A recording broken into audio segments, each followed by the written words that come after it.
அனைவருக்கும் வணக்கங்க. இது பாருங்க எங்கள் மாடி தோட்டத்தில் இருக்கக்கூடிய பெண்டாஸுங்க. இப்போ பெண்டாஸில் வந்து 2 வகை இருக்குங்க. ஒன்று வந்து சிவப்புங்க, நல்ல சிவப்புங்க, அடர் சிவப்பு.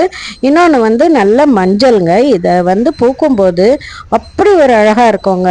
இதெல்லாம் வந்து விரியும் போது ரொம்ப அழகான ஒரு பார்க்கறதுக்கே ரொம்ப நல்லா இருக்கும். இதுக்கு வந்து இதை சுற்றி எப்பவுமே வந்து பார்த்திங்கன்னா தேனீக்கள் வண்டுக்கள்லாம் வட்டமிட்டுக்கிட்டே இருக்குங்க. இது வந்து நம்மளுக்கு ரொம்ப நல்லதுங்க. எல்லா வண்டுகளும் தேனீக்களையும் கவரக்கூடிய வகையில் இருக்குங்க.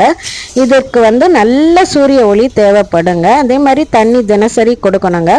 ஆனால் தண்ணி வந்து தொட்டிங்களில் தேங்கி நிற்கக்கூடாதுங்க. அப்படி தேங்கி நின்னா அது அழுகிடுங்க.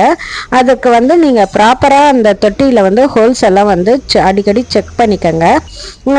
அது போல் வந்து இது வந்து சின்ன செடியாக வச்சா நல்லா வளர்ந்துருங்க. வளர்ந்து நல்லா அழகாக பூ பூக்குங்க. மிக்க நன்றிங்க.